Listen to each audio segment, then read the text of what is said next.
इस चौपाल की जो है संबोधित कर्ताओं की बातों को सुन रहे हैं और यहाँ पर नौजवान साथी जो बैठे हुए हैं, जो आज समाज में अपनी बुजुर्गों की, गांव की, क्षेत्र की समस्याओं को लेकर के जन समस्या चौपाल का आयोजन किया। इसी बीच में बैठे हमारे भाई बंधु, माताएं, बहनें, इनका भी बहुत बहुत धन्यवाद। और आज हम यहाँ पर उपस्थित हुए हैं कि जो जन समस्याएं हैं उनको सुनने के लिए, क्योंकि मुझे संज्ञान में आया कि काफी दिनों से इस क्षेत्र की ऐसी कुछ समस्याएं हैं जो हल हो सकती हैं, लेकिन उनकी सुनवाई नहीं की जा रही है। अभी कुछ दिन पहले की मैं बात बता दूं कि आपके थाना अतरौली के अंतर्गत कुछ ऐसी भी समस्याएं होती हैं कि जबरन आपको गलत ठहराया जाता है, जबकि आपकी गलत नहीं होते। अभी कुछ पहले दिन की बात है कि आपके बीच में एक सुखलाल जी थे और ये भैंसी चोरी का मामला आप लोगों के संज्ञान में होगा, काफी तेजी से चल रहा था इधर, और उसमें कुछ ऐसे लोगों को फंसाया जा रहा था जानबूझ करके। फिर उसको मैंने संज्ञान लिया, संज्ञान लेकर के एसपी साहब से वार्तालाप मेरी हुई और उसको मुकदमा भी कर दिया गया। तो मैंने बात रखी, भाई ये कौन सा न्याय है, जब तक उसको आरोपी सिद्ध नहीं कर सकते तो आप मुकदमा पंजीकृत नहीं कर सकते। आप एफआईआर प्रथम जो है सूचना कर सकते हैं।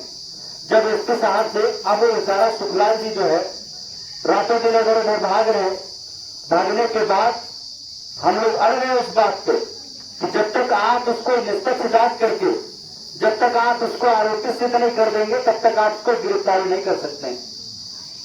नहीं है, हम अपने लोकतंत्र में अपनी बात को रख सकते हैं, हम अपनी बात को आवाज शासन प्रशासन तक पहुंचा सकते हैं।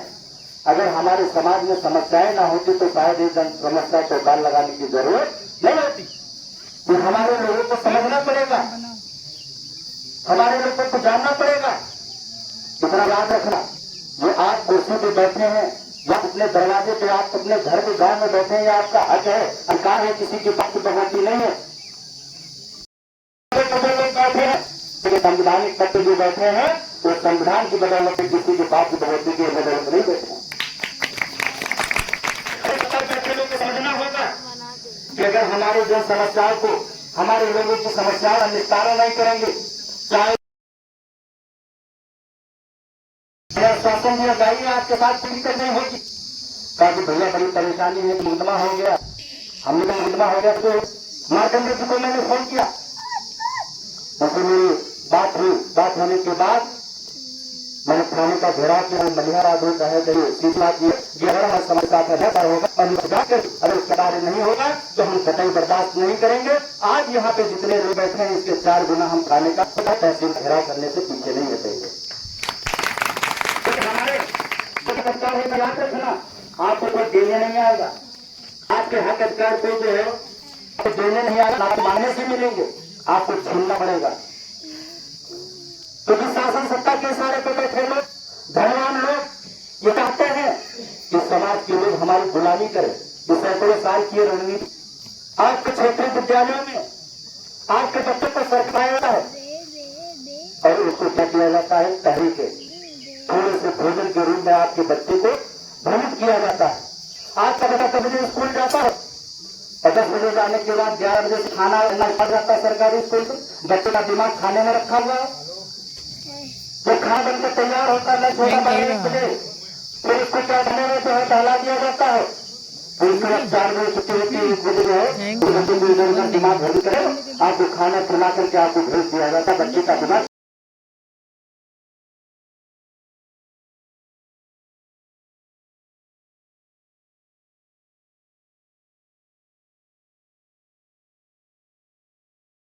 लोग, समाज के लोग मरारी पासों जैसे लोगों ने संघर्ष करके आपके हाथों में जमीन देने का काम किया। इससे पहले क्या था, धनाशेष लोगों के इशारे पे आप उनके छोटे में काम करते थे और तब जाके आपको रोटी मिलती थी, आपको कपड़ा मिलता था, यहाँ तक कि कपड़ा पहनने का भी अधिकार नहीं था।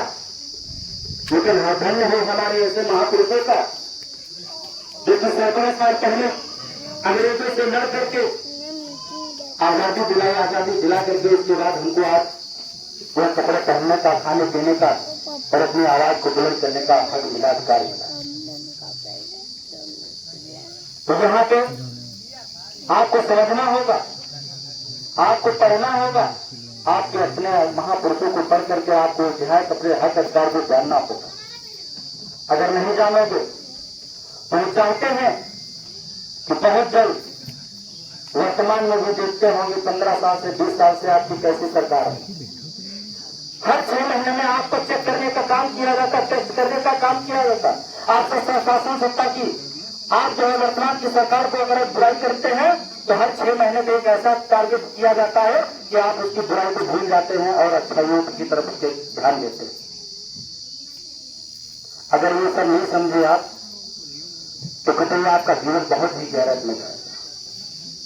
मैं आपको यकीन दिलाता हूं अपने संगठन के माध्यम से, हमारे यहाँ पर बहुत ही कुछ कार्यकर्ता बैठे हुए हैं, उनका भी बहुत बहुत धन्यवाद देना चाहता हूँ कि चाहे 24 घंटे में किसी भी समय हो, जन समस्याओं को सुन करके शासन प्रशासन तक पहुंचा करके उनकी समस्याओं का निस्तारण करने का काम करते हैं। और फिर बना मुझे जब सावित्री का फोन आया कि भैया पुलिस आ रही बार बार, तो हमने कहा डरने की जरूरत नहीं है, आपने कुछ पता नहीं कर दिया है।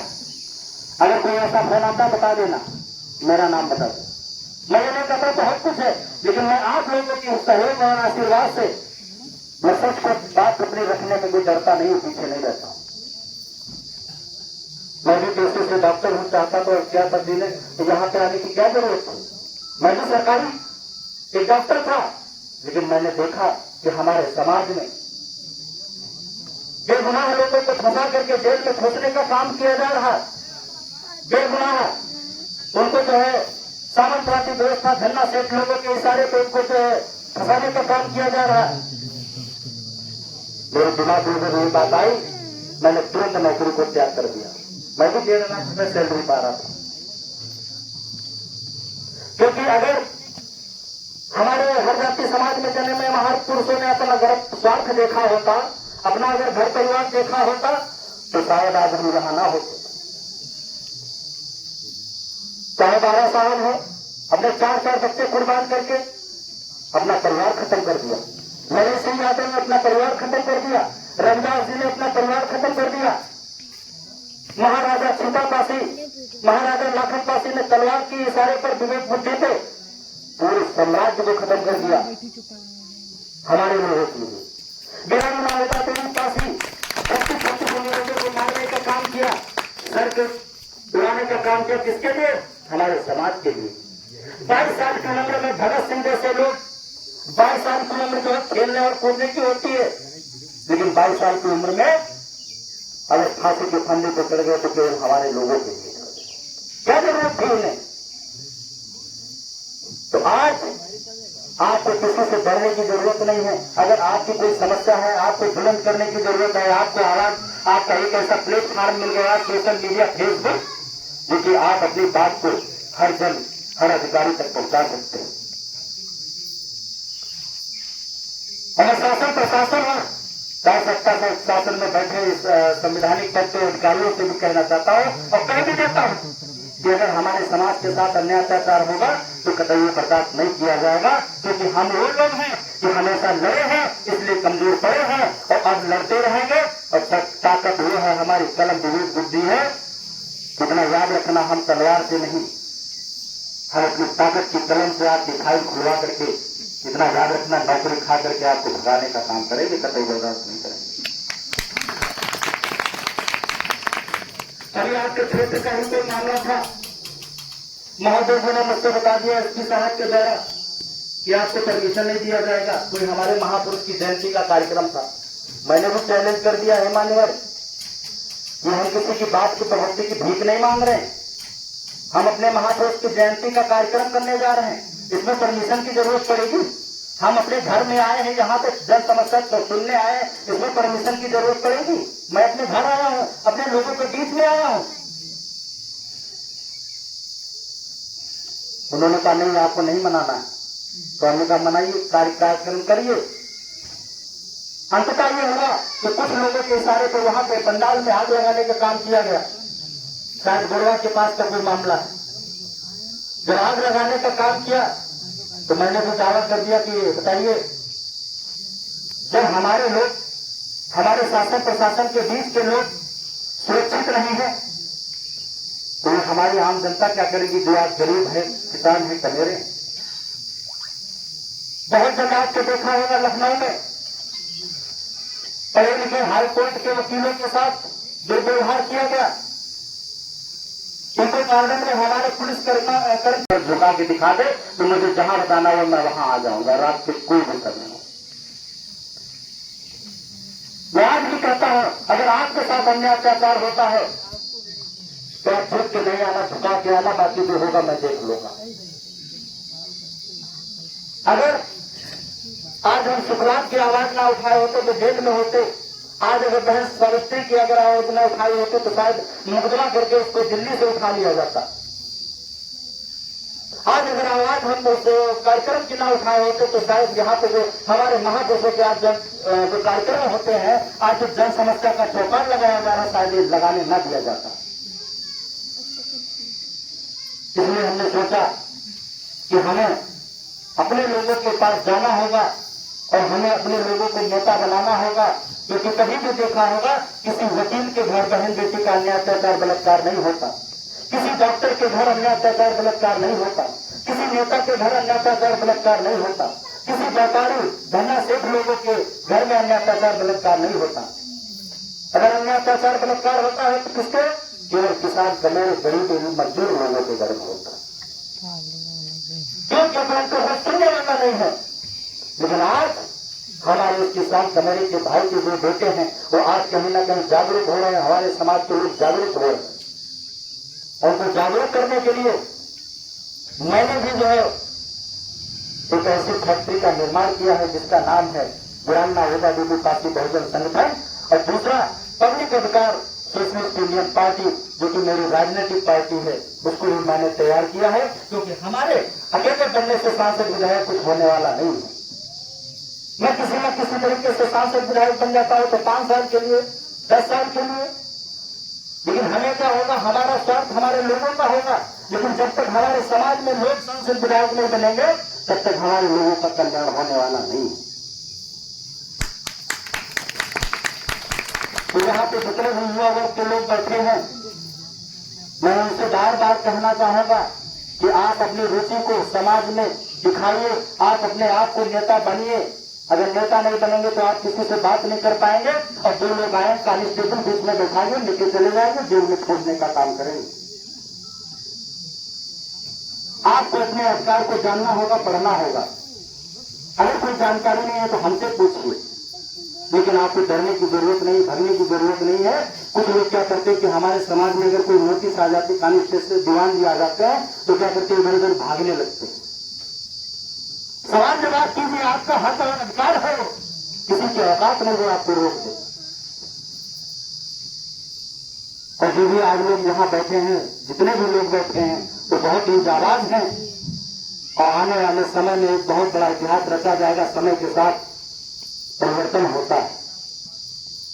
जिसने जो है जमीन स्तर के संघर्ष किया है, उसके साथ उतना ही जो है नेता बनने के लिए संघर्ष करना पड़ता है, समाज में अपना नाम कमाने के लिए संघर्ष करना पड़ता है। और इसी कड़ी में मैं यहाँ पे कुछ लोग जो भी बैठे हैं, जिनकी जो समस्याएं हैं वो मुझे लिखित रूप में यहाँ पे मुझे दीजिए अभी के अभी। और मेरी बात जो है आपके एसडीएम महोदय जी से भी हुई है, श्री साहब से भी हुई है, और जितने भी सक्षम अधिकारी हैं उन तक पहुंचाने का काम किया जाएगा। और हमारे बीच में जो है शासन प्रशासन के साथ जो बैठे हुए डीएमडी वगैरह है, इनका भी बहुत बहुत धन्यवाद। वो भी आपकी बातों को जो है आपके प्रशासन तक पहुंचाने का काम करेंगे। तो यहाँ पे देखिए कितने सारे लोग थे, इनकी समस्याएं थी, वहाँ पे ऐसा ऐसा मामला था। तो जब आप एक साथ बैठेंगे तभी तो आपके शासन प्रशासन तक समस्याएं जाएंगी, नहीं जाएंगी, तभी आपका निस्तारण होगा। तो इसलिए आपकी जो भी समस्या है, चाहे वो राजस्व विभाग की हो, किसी आज हमारे यानी कि ये सबूत रखा हुआ है कि इनका नाम जो है, जमीन इनके नाम है, लेकिन कुछ धन्ना सेठ लोग जो है क्या कर रहे हैं, बावजूद नाम होने के जो है दूसरे लोग कब्जा करके जो है अपनी जो है कमाई कर रहे हैं। चलिए चलेगा भाई, आपका अगर कागजात है, अगर आपकी मजबूती है तो क्या है, कागजात है।